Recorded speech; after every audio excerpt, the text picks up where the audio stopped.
Nous continuons de parler de la Guinée-Bissau pour un moment et nous appuyons sur le plateau Thierry Afanouko, directeur du site gapola.net. Bonsoir Thierry. Bonsoir Samuel et bonsoir à toutes et à tous. On était en train d'évoquer avant votre...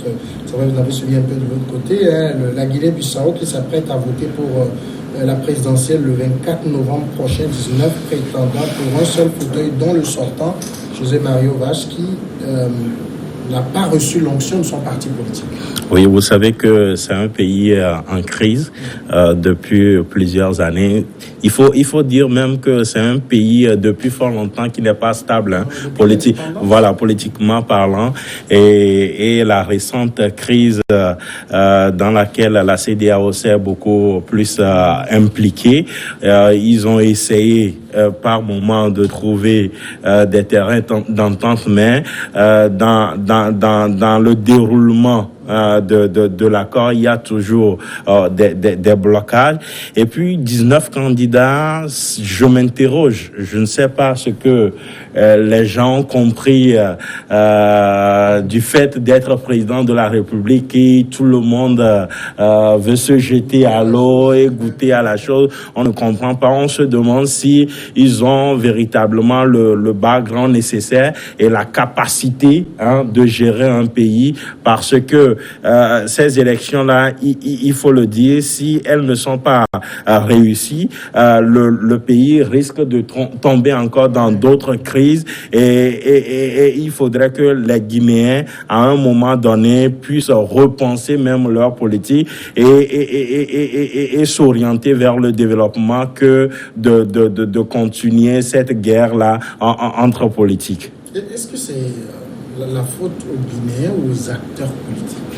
Oui, vous savez que c'est un pays où je crois qu'il faut le dire, où il y a beaucoup d'influence de ce trafic-là de drogue.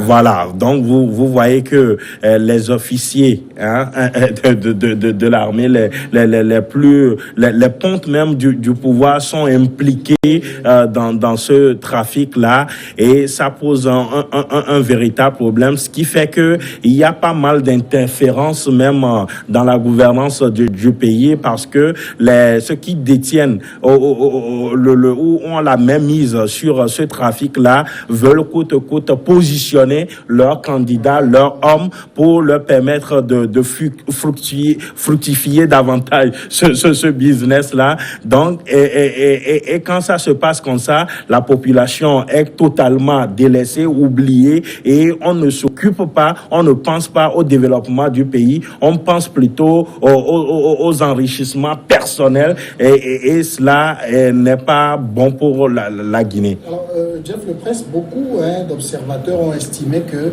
pour régler la crise bissau-guinéenne, il fallait empêcher tous ces politiques-là qui ont montré leur échec, il fallait les empêcher de se présenter. Non, au nom de quelle loi il faut les empêcher? Par exemple, pour le Madagascar, à l'époque, je pense que l'actuel président et Marc Ravaloman ont été tous les deux empêchés de se présenter. On a vu, la crise s'est résolue d'elle-même. Oui, je suis d'accord avec toi. Tu sais, on ne passe pas toujours par les mêmes solutions pour résoudre les mêmes problèmes. Les réalités ne sont pas les mêmes. En Guinée-Bissau, aujourd'hui, je pense que le problème, comme les confrères l'ont développé tout à l'heure, depuis que les présidents se succèdent, vous voyez que c'est toujours des coups d'État qui se suivent. Donc, le nœud du problème, c'est pas les personnes en réalité, mais qu'est-ce qui est caché, qui est l'investigateur de ce problème même. C'est-à-dire que vous voyez les pays développés qui se cachent derrière ces problèmes et qui poussent les gens, qui poussent les Africains, allez-y, parce que nous avons des intérêts. Alors, du moment où les Africains ne se réveillent pas pour se dire qu'est-ce que nous voulons pour notre Afrique, qu'est-ce que je veux pour mon pays, où est-ce que je veux amener mon pays, comment est-ce que je vais gérer ma population, je pense qu'on ne trouvera jamais la solution. On va toujours penser servir celui qui m'a protégé, celui qui m'a mis les moyens à pouvoir venir au pouvoir, en oubliant que je suis là pour un peuple. Je ne suis pas là pour être servi, mais je suis là pour servir. Malheureusement, c'est ce que nous constatons dans plusieurs pays en Afrique. C'est vrai que la démocratie n'oblige pas les gens à empêcher quelqu'un, parce que la Constitution ne les empêche pas. Mais si on étudie tout cela, on n'a pas le droit aujourd'hui d'empêcher quelqu'un D'autant plus que la personne n'a pas commis un crime contre l'humanité pour dire voilà, compte tenu de cette situation, on va t'empêcher aux élections. Alors, je pense qu'au nom de la démocratie, on peut tolérer tout le monde, mais que les Bissau-Guinéens savent choisir. Nous voulons choisir qui pour changer un peu le système, pour changer la méthode de faire. Je pense que c'est la solution. Vous avez un pays où vous avez 19 prétendants. Les gens sont empressés d'aller au pouvoir. Moi, j'ai un ami, je suis jamais allé à Guinée-Bissau, j'ai un ami qui est allé là-bas. C'est la misère. Bien sûr, il y a pratiquement rien. Il n'y a pas l'informatique, c'est à la main qu'on remplit les fiches. Comment on peut cette sorte? Non, sincèrement. Il revient aux Bissau-Guinéens, à la population, de prendre son destin en main et de comprendre que personne ne viendra régler leurs problèmes à eux. Et de pouvoir faire un choix judicieux entre cette panoplie de candidats qui vient, on propose de belles choses, etc., etc. C'est à eux de prendre la responsabilité. S'ils croient que c'est quelqu'un d'autre qui le fera à leur place, comme on l'a dit tout à l'heure, à essayer de le faire à leur place, mais on n'a pas toujours trouvé donc le bon pied. Et donc aujourd'hui, les Bissau-Guinéens sont face à leur destin. Et c'est à eux d'avoir un sursaut d'orgueil pour se dire, mais il faudrait que nous puissions arriver à réfléchir abondamment pour savoir ce qu'il y a lieu de faire. Bon, les magistrats, au moins eux, ils doivent pouvoir être à la hauteur de la situation qui se crée aujourd'hui et pouvoir voir en eux qui peut vraiment faire l'affaire. Bon, au lieu de ça, on fait grève. On va continuer la grève jusqu'à quel moment les gens ils disent on va empêcher. Non, vous voyez, ben écoutez, c'est ça. C'est aux Guinéens, aux Bissau-Guinéens de prendre leurs responsabilités en main et de se dire on dégage ci, on dégage ça. Et pour que demain, les institutions soient des institutions beaucoup fortes. Oui, juste à remplacer un mot. Il ne faut pas oublier aussi que les magistrats n'ont pas tort de gréver. Parce qu'on attendait le politique au carrefour. Le bon moment est arrivé, c'est le moment. Donc les gens ont choisi le bon moment pour faire leur grève et vous êtes obligés de vous soumettre et de pouvoir respecter les promesses qui ont été faites à ce corps de magistrats. Alors, je suis tenté d'être d'accord avec vous quand vous disiez qu'il faut penser à écarter certains de cette course-là. Peut-être il revient de prévoir une enquête de moralité pour voir parmi ce lot des 19 là qui méritent véritablement de compétir à ces élections-là. Est-ce que les tests les prévoient? Bon, il faut toujours partir de quelque part. Peut-être que c'est l'occasion pour les Bissau-Guinéens d'initier quelque chose dans ce sens-là, parce que ce qui est dommage pour ce pays, vous l'avez si bien dit, c'est un pays qui est très. Il n'y a pas d'infrastructure pratiquement dans le pays. Au même moment, des individus, je dirais même, sont fortement riches, plus que l'État même. Donc, quand c'est comme ça, c'est dangereux pour tous les gouvernements qui seront installés, parce que quand vous avez des individus puissamment riches dans le pays, à tout moment, ils pourront vous mettre les bâtons dans les roues et mobiliser un camp contre un autre. Donc, c'est tout ce qui se passe dans ce pays. Mais du moment où la CEDEAO est impliquée dans la résolution de cette crise-là, je crois qu'elle doit être davantage impliquée dans l'organisation de ces élections pour que le véritable gagnant, comme je l'ai dit un peu plus tôt, le véritable gagnant soit proclamé au soir de ces élections. Non, pourquoi toi tu fais confiance à la CEDEAO? La CEDEAO a montré ses limites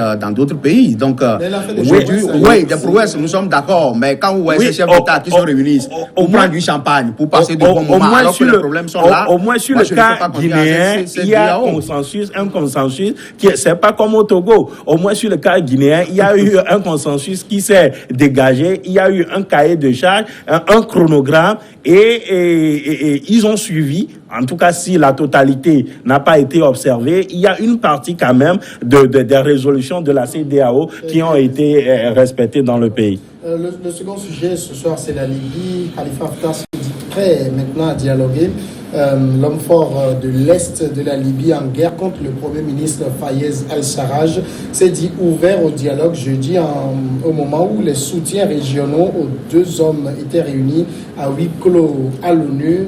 En fin de compte, il faut dialoguer et s'asseoir autour d'une table de négociation, a concédé le maréchal dans un communiqué. Quelques heures plus tard, la France et l'Italie réunissaient les principaux acteurs régionaux du conflit en marge de l'Assemblée générale des Nations unies pour tenter d'unifier la communauté internationale et valider les principes d'une sortie de crise.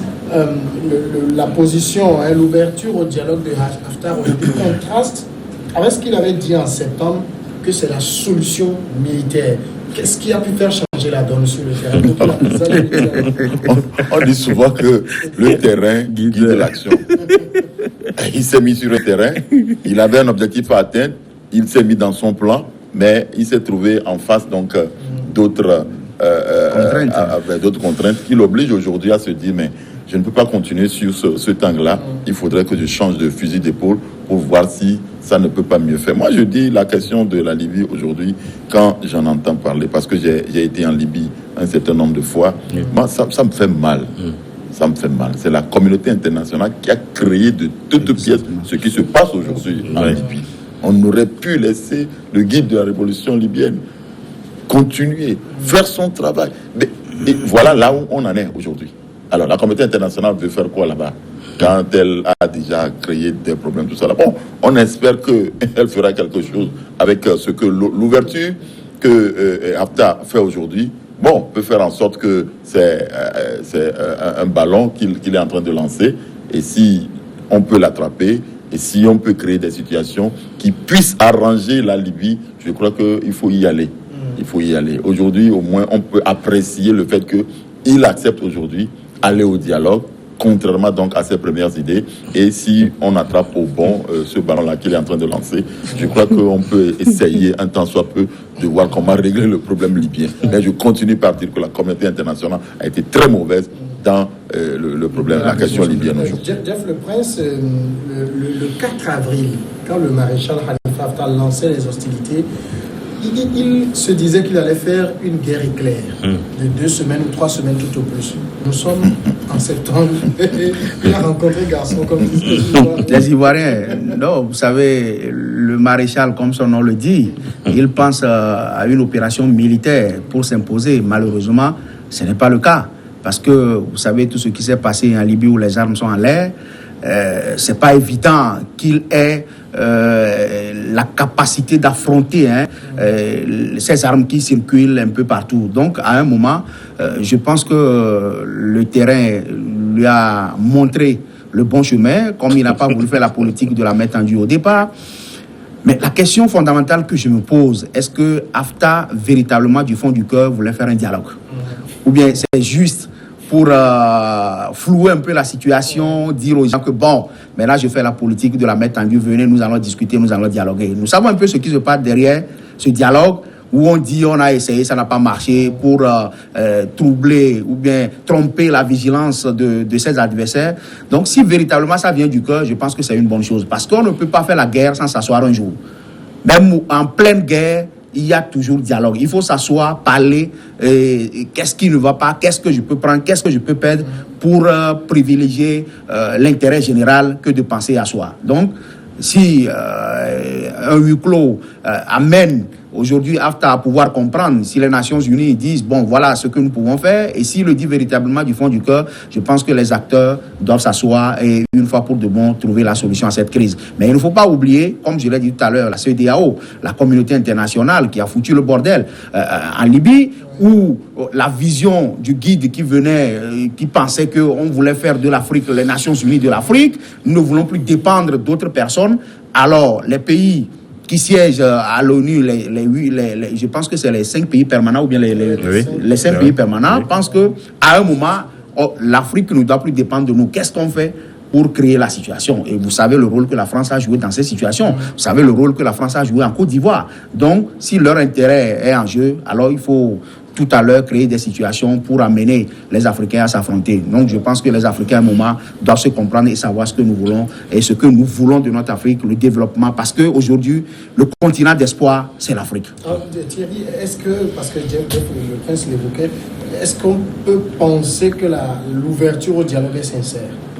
Il serait difficile de se prononcer là-dessus tout de suite, mais il faut observer que si le maréchal Haftar aujourd'hui pense qu'il faut aller au dialogue, peut-être c'est ses soutiens qui lui pousse à y aller, parce que vous l'avez dit qu'il voulait finir avec cette guerre-là avant même le Ramadan, les jeunes, mais il n'a pas pu venir à bout des forces loyalistes. Et si aujourd'hui il se dit disposé à discuter avec le gouvernement de Tripoli, c'est peut-être parce que il y a eu comment dirais, des pertes dans son rang. Il est affaibli peut-être militairement parlant, et c'est pour cela qu'il veut rentrer en négociation pour ne pas perdre totalement la face, parce que il s'est montré comme l'homme de la situation. Il a rassuré ses soutiens, mais des jours et des jours, des mois passe, finalement, l'homme n'arrive pas à conquérir Tripoli. On lui oppose une résistance farouche. Donc, la seule sortie pour lui, c'est d'aller à la table de négociation pour qu'il puisse s'entendre. Mais il faudrait que nous, les Africains, et Jeff l'a dit tantôt, nous soyons, à un moment donné, nous puissions prendre conscience des réalités. Parce que cette guerre-là, si elle a existé et si elle continue aujourd'hui, c'est parce que à un moment donné, Nicolas Sarkozy voulait en découdre coûte que coûte avec Kadhafi plutôt, et il a emballé les États-Unis, Barack Obama et les autres dans cette guerre-là. Mais à un moment donné, les Américains se sont rendus compte que écoutez, c'est un règlement de compte où le monsieur voulait quelque chose, ils se sont rétractés, mais le mal est déjà fait. Donc et la situation ne fait que pourrir de jour en jour. Et avec l'insécurité qui y a aujourd'hui au niveau de la mer, au niveau de l'Iran, avec le problème de barils, tout ça là, si on arrivait à sécuriser la Libye, je crois que on peut aussi jouer par rapport à ces réserves pétrolières là pour stabiliser le coût du baril sur le marché. Peut-être que c'est dans cette dynamique là que la communauté internationale veut faire asseoir les frères ennemis pour que on puisse discuter. Vous savez, et je me dis que c'est possible parce qu'on a vu l'exemple au Soudan. Aujourd'hui, les Soudanais, ils ne sont plus dans les rues, ils se sont entendus, ils ont mis un gouvernement en place et personne n'entend plus parler. Ça ne voudrait pas dire qu'il n'y a plus de problème, mais ils ont accepté de travailler ensemble pour faire face aux difficultés, aux problèmes pour l'avancement du pays. Donc, les Libyens, cette guerre-là a trop duré. Il est temps que les Libyens s'asseyent, qu'ils ne se laissent plus manipuler. Parce que si dialogue, on en parle, il y a eu des tentatives à Paris et autres, ça n'a jamais abouti. Mais cette fois-ci, qu'on puisse laisser les Libyens entre eux discuter, se parler et comprendre, et puis faire appel, si discussion il doit y avoir, faire appel au camp de Kadhafi, parce que c'est des hommes, voilà, c'est eux qui ont régenté le pays sur plusieurs années, donc ils maîtrisent peut-être ce qu'il faut faire, les pas posés pour que les Libyens puissent se réconcilier entre eux. Le maréchal Khalifa Haftar a dit, en fin de compte, il faut dialoguer et s'asseoir. Il parle à qui? À ses adversaires. À ses adversaires, parce qu'il se retrouve aujourd'hui dans une situation où il ne peut plus aller en avant, il ne peut plus retourner. Il s'est engagé donc sur un terrain et il constate que, bon, sans dialogue, nous ne pourrons pas nous en sortir. Comme on dit chez nous, et Djakoudou, quoi. C'est-à-dire, on ne peut que s'en sortir. Et donc, je crois qu'il est contraint d'aller à ce dialogue-là. Et je crois qu'il faut, c'est ça que je disais, il faut saisir la balle au bon pour que, au moins, on puisse arriver à une solution négociée au niveau de la Libye. Comme le confrère le disait tout à l'heure, la Libye est pourrie d'une certaine façon et que ça ne plaît à personne. Ça ne plaît à personne de voir la Libye dans cette situation. Et il faudrait que les uns les autres, les belligérants, comprennent qu'on ne peut pas continuer sur le terrain de la guerre indéfiniment. Il faut quand même à un moment donné qu'on puisse aller au dialogue pour s'asseoir. Mais le mot est bien placé. Il faut aller au dialogue pour s'asseoir, pour qu'on puisse réfléchir sur le pays. Je crois que c'est très important. Mais est-ce que l'autre camp va accepter? Bon, c'est ce que je disais. Si oui, mais si l'autre camp, parce que c'est lui qui se sentait en position de force quand il a commencé. Si aujourd'hui c'est lui qui fait le pas du dialogue, si les autres se retrouvent dans la situation dans laquelle lui il était précédemment, donc vous voyez que demain chacun dira oui, venez au dialogue quand il aura fait le terrain, qu'il a compris que rien ne peut plus se faire, voilà. que seulement lui seul ne peut rien faire, eux aussi reviendront au dialogue. Donc autant comprendre que l'autre a essayé, il n'a pas pu. Si nous décidons d'essayer, nous ne pourrons pas non plus, parce que lui aussi constituera un danger pour eux. Et donc s'entendre pour aller à ce dialogue, je crois que c'est une bonne chose, même si l'autre veut flouer l'opinion pour pouvoir continuer, il faut qu'il comprenne à ce niveau-là. Une question, mais je ne sais pas comment la forme, parce que je sais qu'on dit Togolais, mais pour la Libye, on va dire quoi? Libano-Libanais. C'est une crise libano-libanaise. Bon, je pense que c'est ça. Hein. Je pense que c'est ça. Vous savez, l'Afrique même a des réalités traditionnelles que Dieu nous a données gratuitement. Oui. Oui, mais on a pratiquement les mêmes. Nous avons presque la même culture. C'est l'Afrique. Quand nous parlons de l'Afrique, c'est l'Afrique. De toute façon, à quelques exceptions près. À quelques exceptions près. Donc, vous savez, ce dialogue, le mot dialogue même qui vient, c'est les Blancs qui vous amènent, alors que nos grands-parents en Afrique savaient que quand il y a un problème, on reste à l'arbre palabre, et on dit, bon, ce que tu as fait, ce n'est pas bien, il ne faut plus répéter, et puis la vie continue. À un moment, ils sont derrière, ils vous poussent. Quand ça ne va pas, bon, on demande le dialogue. Et le jour où ça ne va pas, c'est ce que Thierry vient de dire tout à l'heure, le camp en face, qui est en bonne position aujourd'hui, peut dire, moi je refuse le dialogue, parce qu'on vous a donné cette chance que vous n'avez pas pu saisir. Aujourd'hui, vous êtes en faiblesse, vous nous demandez de dialoguer. C'est un peu comme Jean-Pierre Fabre chez nous au Togo. Je crois qu'on va en parler aujourd'hui, qui réclame un dialogue. Oui, parce que ça devient monnaie courante dans les pays africains. Quand tout est foutu, on est là, on dit réconciliation, on dit dialogue, on dit tout ça là, ça devient monnaie courante. Donc, je pense que vraiment, il faudrait que ça vienne du cœur et que les Libyens comprennent qu'en réalité, c'est l'intérêt général. Il faut s'asseoir à un moment, quelle que soit la durée de la guerre, à un moment, il faut s'asseoir et enterrer la hache de guerre et dire, bon, nous voulons développer notre pays pour avancer. Mais on va remarquer aussi dans le conflit libyen que ce n'était pas véritablement les Libyens qui s'affrontaient. Il y avait des puissances qui s'affrontaient à travers les Libyens. Oui. Alors si Haftar change de ton aujourd'hui, ça veut dire qu'il a reçu des ordres? Oui, je l'ai dit tantôt, et vous l'avez si bien dit, la guerre en Libye va au-delà des frontières libyennes, et vous avez vu les répercussions sur comment dirais le Sahel, le terrorisme, le djihadisme, tout ça là qui prospère ces temps-ci dans le Sahel, se nourrit dans toute l'Afrique. Bon, se nourrit de la crise libyenne. Donc, il faudrait que on puisse faire un travail préalable afin de diagnostiquer le véritable problème, les véritables acteurs. Parce que faudrait pas qu'on puisse nous présenter un faux dialogue, qu'on puisse discuter avec des gens qui, en réalité, ne sont pas concernés, voilà, de la crise. Si on procédait de la sorte, je crois qu'on va retomber encore dans les mêmes travers, et ça ne nous arrange pas. Donc, il faudrait que les Libyens et pourquoi pas l'Union africaine, si Haftar aujourd'hui tend la main et est disposé à aller à la table de négociation, c'est le moment